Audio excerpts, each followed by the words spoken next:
No, I mean, anytime you add talent that you identify in the way that you believe can help you is exciting, you know. And I think that, you know, Brandon, Sean, everybody, the assistant coaches did a great job with our evaluations and making sure we're aligned on the same page.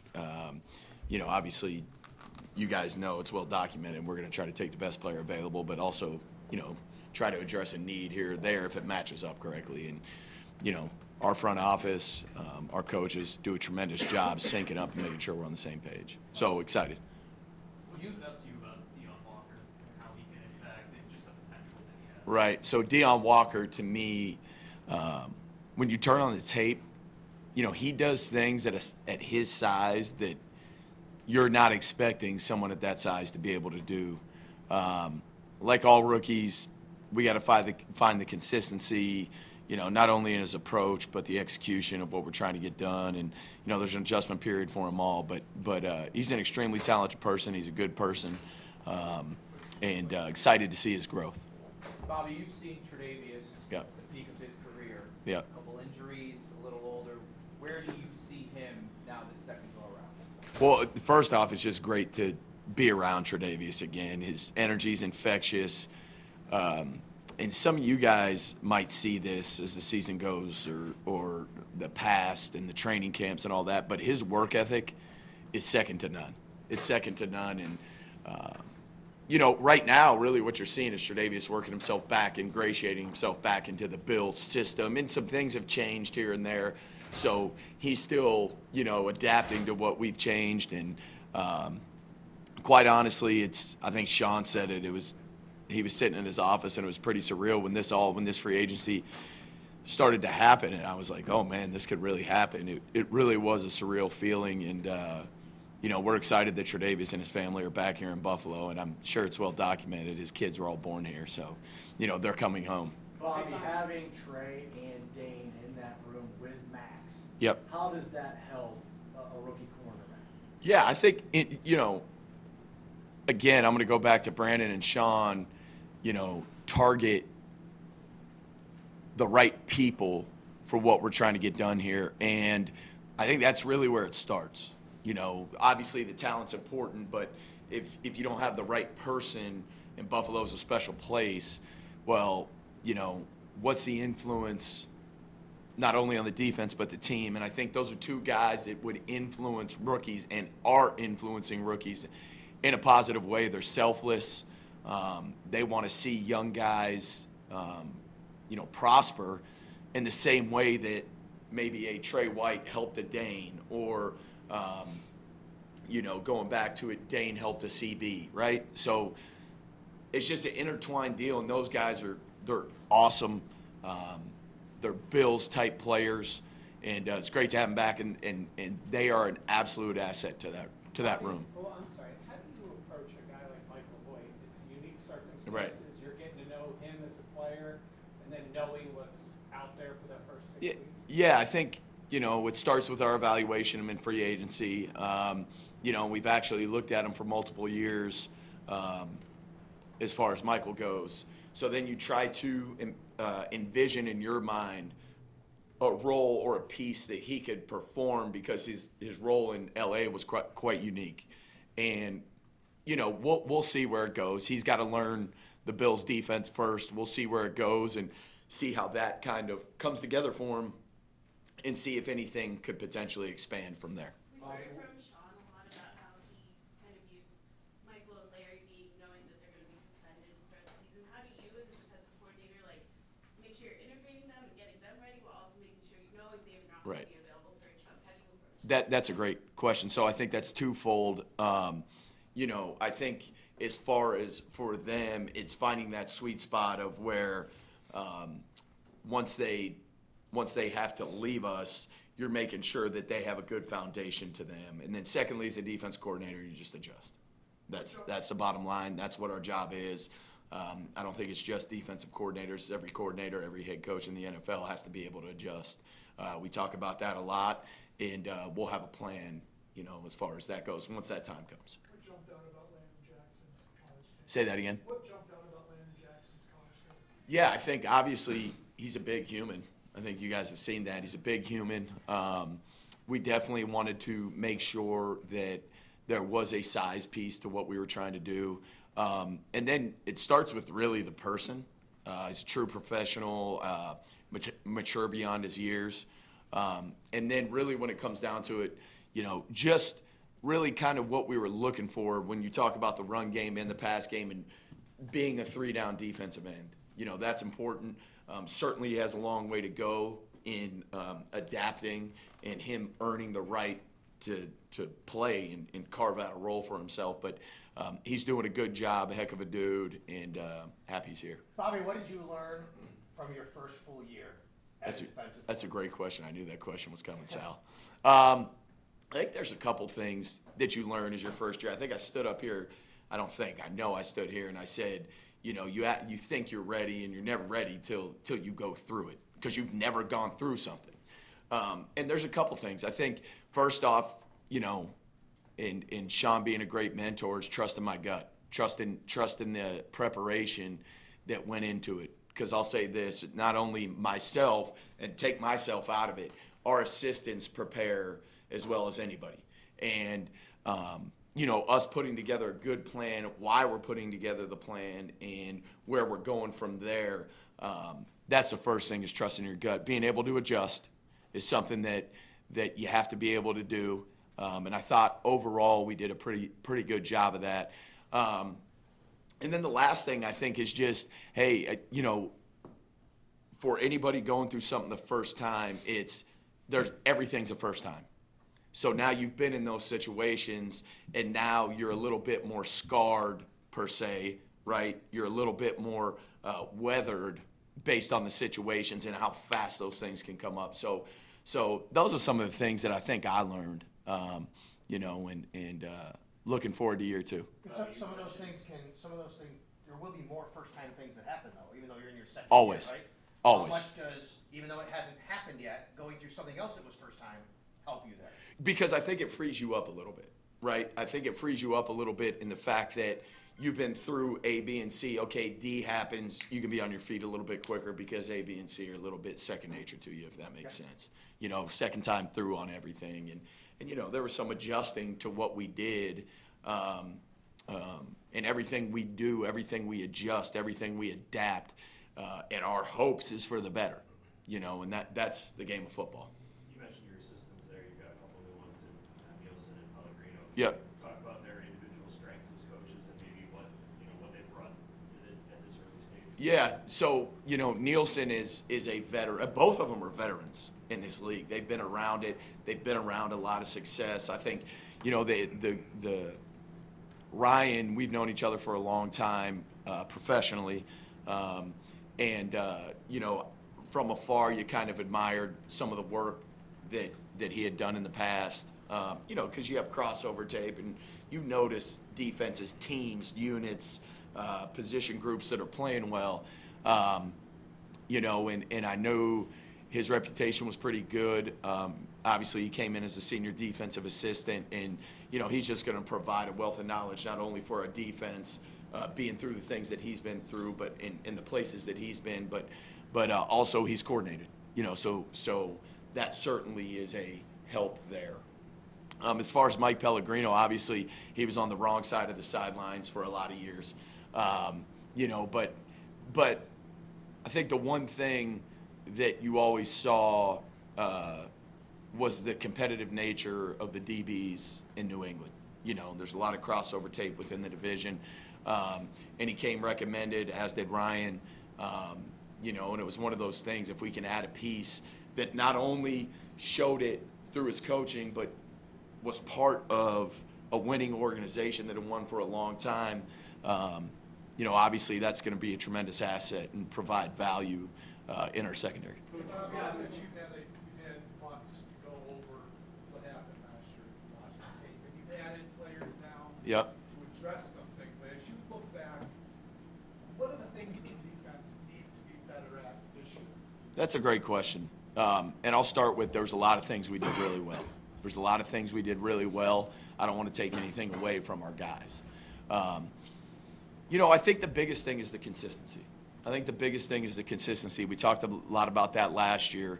And I think the overall consistency, you know, in our approach, in our execution,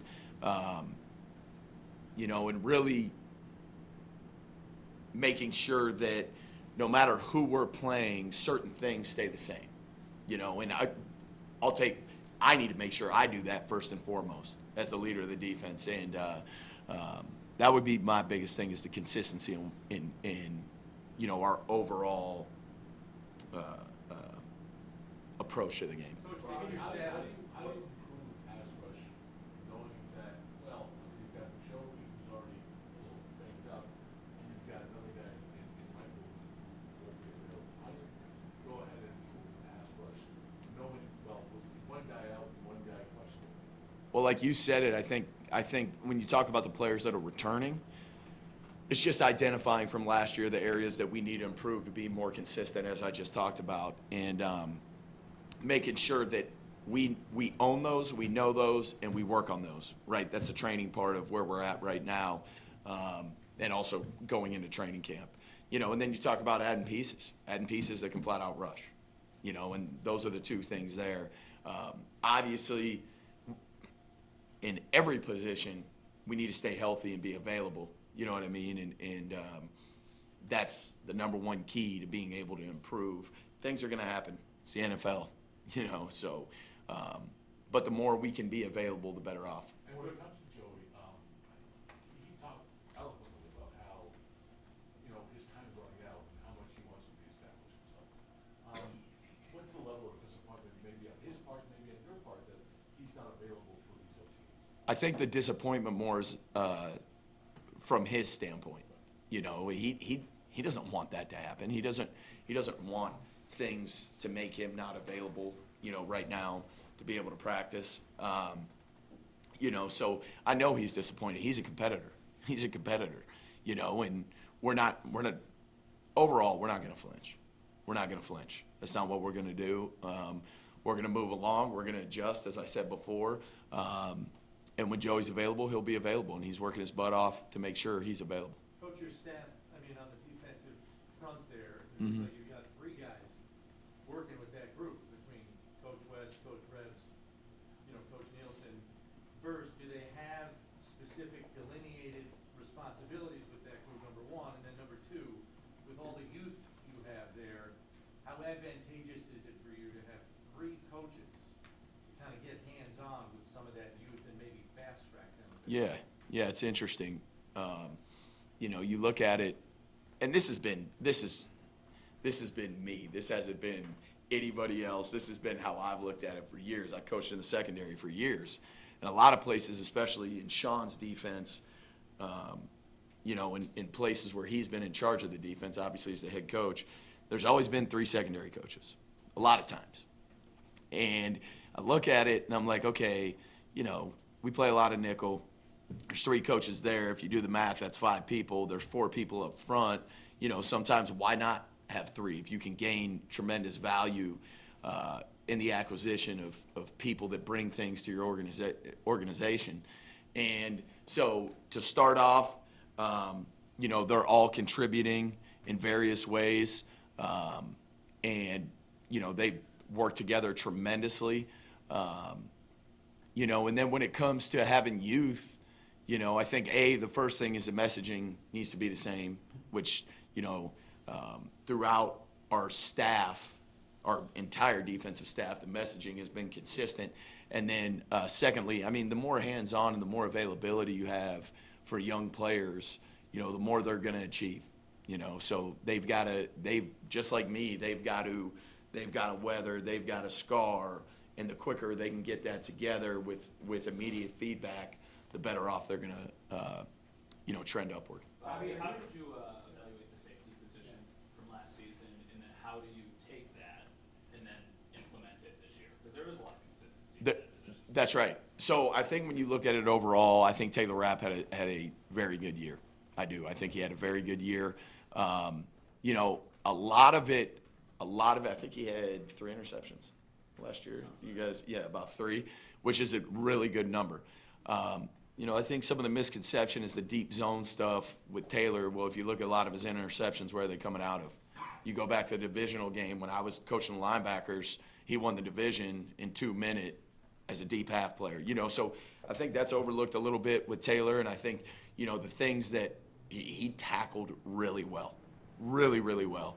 And I thought DeMar had a really good year. I thought DeMar had a really good year, had his best year that he's had since he's been here. And it was good to see, him grow in it with another year under his belt. And then obviously Cole was really filling in that third safety spot, which was good in the event that he could learn and grow in that first year. It's hard to play in this league as a rookie. It's certain positions. And if they're ready, they're ready. If they're not quite ready, they're not quite ready. But I will say this, the jump we've seen from Cole from that first year as a rookie to this year has been really good so far. There's a lot of room left, but it's been really good so far. So, there is a consistency in there right now. Everybody's competing, everybody's earning the right, and really we just want them to make sure they're doing their 111 first and foremost and not trying to reach outside of the framework of what we're trying to do. What is Just that say jump that, that you've, what is that jump you've seen from Cole specifically? Yeah, I think it's just the comfortability of what we're doing, right? It's the more reps he gets of one call, you just see him taking more control. And you go back to it, he didn't play in training camp, right? He didn't play in training camp. And that was valuable reps missed out, and for him to still be able to go in and compete at a level that obviously we need some improvement, but for a guy that didn't have training camp and to go in there and do some of the things he did was good. And so I think just the comfortability and what we're trying to do in second year in, is tremendous for him. But in that, you mentioned he was a rookie and had the injuries, but are your expectations higher for him? That's not the case now. It's how it be in year 2. He's a high draft pick. Like, a lot comes with that. I'll say this. I'll say 2 things. I'll never stand up here and put expectations on a player. I'll never do that. The only expectation I'll put on them is every time they go on the field, they're competing their butt off to be the best they can possibly be. And then secondly, I'll say this. Any player that my expectations are higher than their expectations, we got a problem. So I would say it doesn't matter what my expectations of Cole are as long as his expectations are higher than mine. Bobby, how do you fit, where does Jordan Hancock fit in? And when you have a player who, like Cam, right? Yep. He's young, how do you balance training him to make sure you don't give him too much, but he gets what he needs? Right. We have a plan going into it, Sal. We have a plan going into it with Jordan, and it's a well thought out, articulated, time sensitive plan that we have, and we're following that right now. Where do you turn, when it comes to these open spot opposite push, would you consider that a wide open competition, and how wide open is it? Absolutely. And To address that spot, And I know- given how last year ended. I know you think I'm silly, but every position is wide open. Every position is wide open. So, Well, I no, don't think you're going to be replacing Terrell Bernard. if Terrell Bernard doesn't come out and play the way he needs to play, we got to do his best for the Buffalo Bills. I hear you. I understand all that, but everything is wide open. Everything is wide open. How can those additions on the defensive line, whether it be competition, depth, or just the ability to rotate, help Greg Rousseau make even more of an impact? Competition is the best breeder of success. I'd say this. I'd say competition, and really, and I think I've said this before, is like we talked about when it comes to pass rushing and the improvement there of identifying areas where you need it. Like, success is an awful teacher. Success, I've said that before, it's an awful teacher. Because success, maybe there's some content that sets in. But failure is the best teacher. Failure is the best teacher, in my opinion, and hopefully our whole goal is to make sure that the failures that we have in practice get corrected to translate to make sure on game day that those failures don't happen.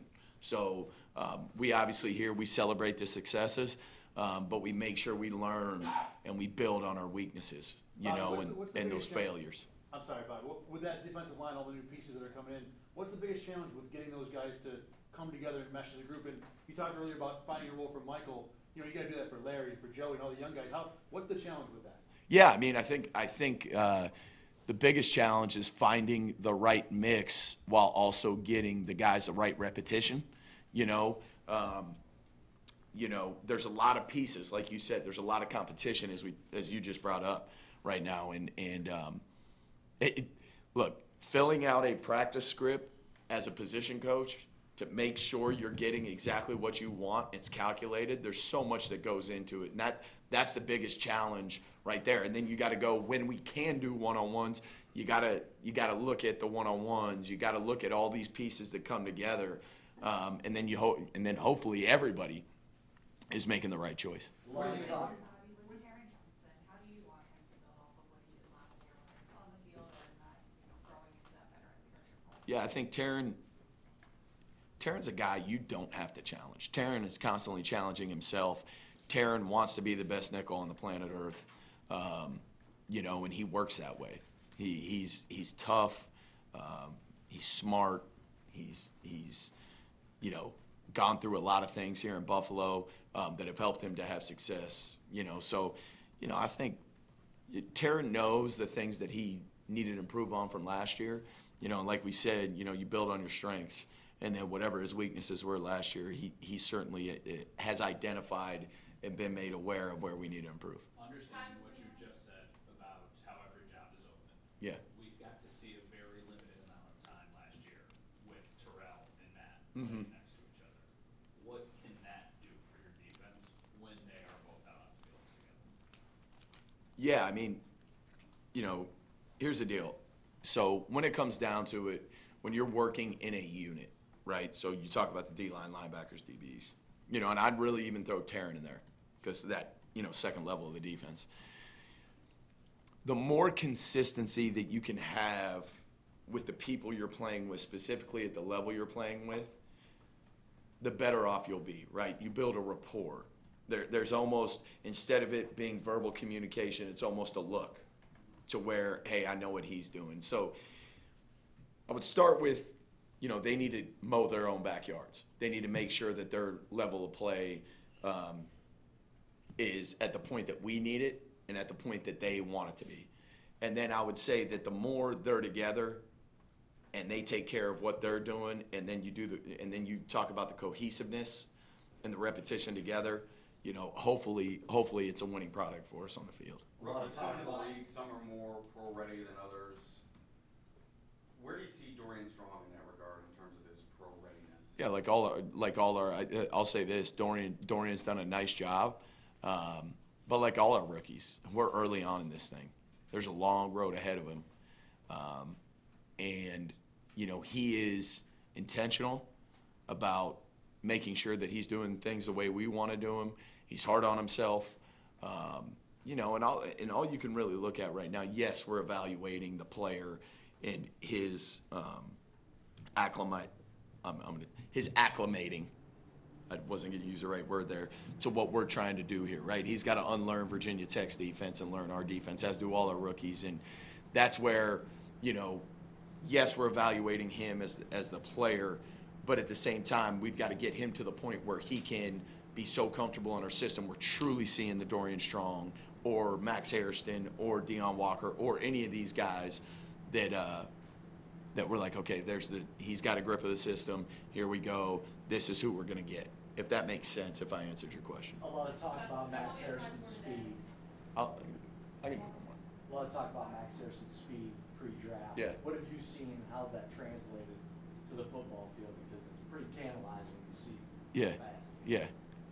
There's two things, and I think we're starting to see, like I just talked about, we're starting to see there's speed and then there's playing fast. And I think what we're starting to see is Max playing faster and utilizing his speed because his processing is starting to slow down a little bit in the event that he's grasping what we're throwing at him, if that makes sense. So there's some flashes here and there of it, but everybody, all those rookies, we got to get them playing as fast as they possibly can, and obviously Max is blessed with a lot of speed, and we'll see if that can show up consistently on the field. Sorry, Bobby, real quick, can you give us on Joe Andreessen, what you've seen from him since he's come back? Real quick. Yeah. On Joe Andreessen, real quick, what have you seen from him since he's come back? Sorry about that. Yeah, second year. you know, making strides that a second-year player should make. And also, there's things with everybody. There's still certain things that he's got to improve. But, you know, Joe is Joe. Joe works his butt off. He doesn't say a word. Smart player, and we'll see where it goes. Thank you, guys. How we doing? Doing well. I got you twice today.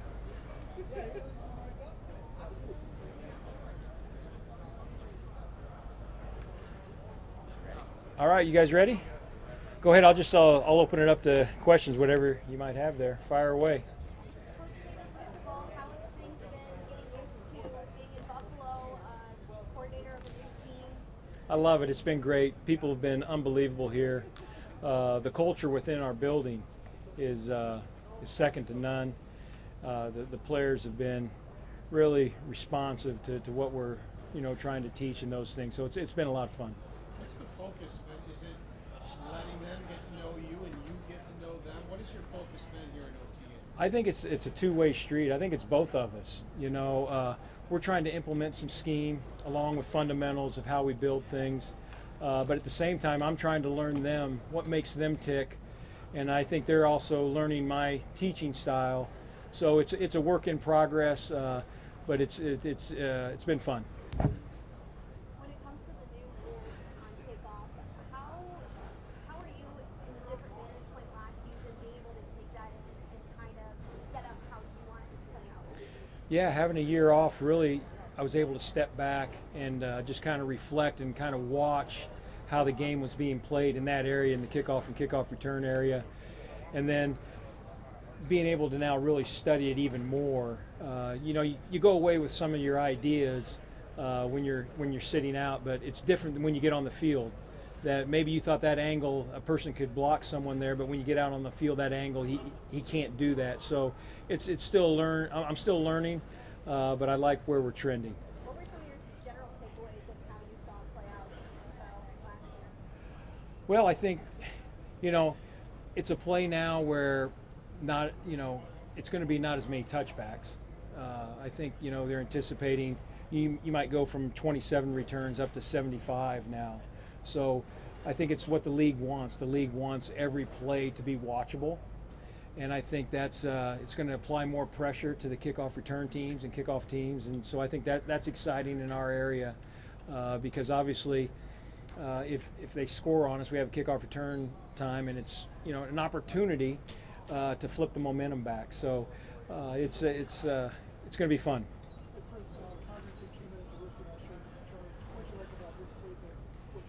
He's a good player. Really catches the ball well. I think he's a smooth catcher.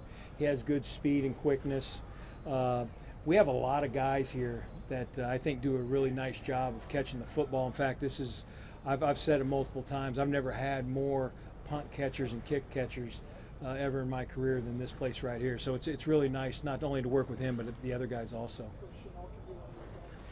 I was with him in Carolina, and he was a kick return guy for us, and he's been developing as a punt return player also. Because how unique was it for you to have a year off? I mean, your first year off since I went back and back to the 90s. You know what? It was a blessing, blessing in disguise. In this business, you're always moving around. I had the opportunity. My daughter was a senior in high school, so I got to watch her play every senior soccer high school game. Got to go take her to college. I actually went to a couple college games. I tailgated for the first time in my entire life. It was a neat experience, and I'm very thankful for the opportunity that I got to do all that stuff. There's always a fear that you might not come back. Yeah, but I put my faith in the good Lord, and to this day He's never led me astray. So if you stick to that, you're in pretty good shape. Who called? They called you, or? I was contacted, yes, through the process, and I'm glad, I had the opportunity to visit with Coach, and I'm thankful for the opportunity and really glad to be here. If you go into camp with 2 punters, It's happened a few times. I think you just got to put them in situations, hopefully that are uncomfortable, to kind of see what's in there. At the same time, put them in situations where they can show their skill set. so they have a legit opportunity to win the job. That stuff will play out as we go, but I've been real pleased with both those guys right now. What stuck out to you about Robbins and Camargo? Well, both guys have experience. Both have kicked in this league, so you're not worried about can they do it in a game, and it will be too big for them. Both have a little different styles to them, and I like that. It's just going to be a matter of how this thing all plays out, and I think we still have a little bit of time. We'll see where it goes. Appreciate everybody. Thank you. Thank you so much. What's the first couple of days at OTAs been like, working kind of with the safety group as it is kind of coming back from last year? Yeah, it's an exciting time of the year, first time out in the grass, practicing against the offense and stuff. So just high energy, just this time of the year is about building the culture, building the team, hitting our fundamentals, hitting our scheme and stuff, and just working in the details. So it's been a good time. Second full season as a starter at safety here inside this defense. How helpful is that, having that one full year back there? Yeah, anytime you can get some, time under your belt, under the system. Obviously it's my third year going into the system, so just trying to improve every year and just take a step each year. What have you seen from Cole entering his second year, and maybe the growth from his rookie year? Yeah, tremendous growth. So proud of him.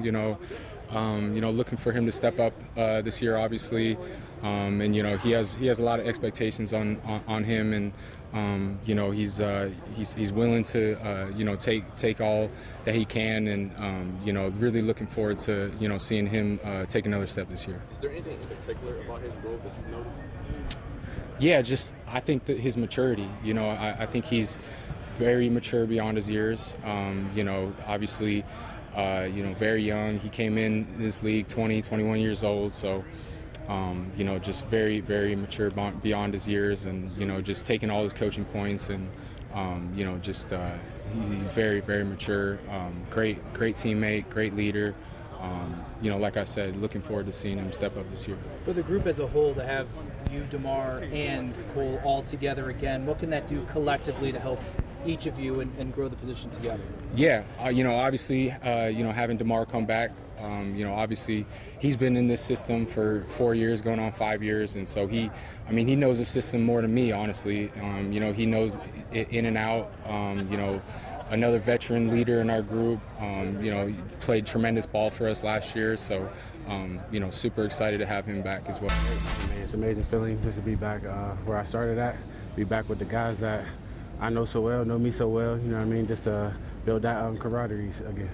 What's the balance of mentoring somebody like Max, and meanwhile knowing that you still want to play, you want to be out on that field? How do you walk that balancing act? I really don't got no ego, you know what I mean? Like, I guess it's not the ego, but like, I'm not looking at it as, oh, I'm a vet, I can't do nothing, you know what I mean? Like, I'm trying to help regardless. Like, it's a competition at the end of the day, and we know that, you know what I mean? So like, me helping him will never get in the way of that, you know what I mean? Like, I think he's a great guy, great football player, so I'm gonna do whatever I can to, if he wants to ask me a question, or vice versa, if I gotta ask him a question, I'm gonna do whatever I can. Has much changed in this defense since the whole year you're away? Not much. Not really, right? Not much. Yeah. So you're picking it up. It's pretty much just like right where you left off, pick it up basically? Or? I'm still learning. I'm always going to be learning. There's always different little details and stuff I can learn, but for sure, it's a lot of the stuff I remember from last time. How tough was it last year? This team was good again, obviously, and then you had this tough time in Carolina, the awful start. How tough was that for you, having come from a winning program, to go down there and experience that? It was a challenge, but I'm back here, and it was a great experience, and they're going to be a great team this year, so I look forward to watching them as well. What about seeing Bobby in a different role now? Oh, yeah. It's kind of crazy, but I think I said it last time, like, I don't know another person that's deserving of it, you know what I mean? He's worked hard, he knows how to lead us, he knows how to get us in the right position and help us win games. I apologize. It might have been the first thing asked before he came over, but the 2-3. What about that number? I think it was Elena who just said, "Man, it looks so weird." Like, looking at it, I'm like, "Is it weird for you?" I'm like, "No, because I was 23 last year." You know what I mean? So like, it's kind of normal for me. But like, even when we go in the classroom, like after this, T might be like, 2-3. And I'm like, it's so normal for me, but they're just noticing it now, so it's kind of different. What are your impressions of Max so far? I know it's only been a couple days. He's doing his thing. You know what I mean? He's learning. He's flying around. He's having fun. You know what I mean? Making plays. I don't know if I'm allowed to say too much, but he had a great play yesterday. You know what I mean? Great play yesterday. So he's doing a great job. How's Trey? And being back with him, and how has that maybe helped you transition back into feeling like almost you never left? Yeah, I think honestly, like, being out here is super cool. Like, obviously we play football, we be on the field and stuff like that, but like when we chill outside of here, I think like that's what kind of brings me back to, you know what I mean, like what it's really all about, like the friendships and stuff like that, you know what I mean? But he's doing a great job on the field, you know what I mean? He's leading us, being a vet, and he's showing us how it's done. Did you tell? I was the story behind it. When I signed back, they asked me what number I wanted, and it was like, think about giving you 2-3. And I'm like, let me hit Micah up real quick. Let me make sure, you know what I mean? I texted him, man. Micah was like, man, take my number, take my locker, take everything. And I'm like, all right, that made me feel good. I'm like, all right, I'm going to get 2-3. Who offered you the 2-3? Jeff from the equipment guy. Yeah, said that it was their decision. You said, yeah, okay. For sure, yeah. I had to check with Big Bro first, but right. He gave me the green light. I appreciate y'all, man.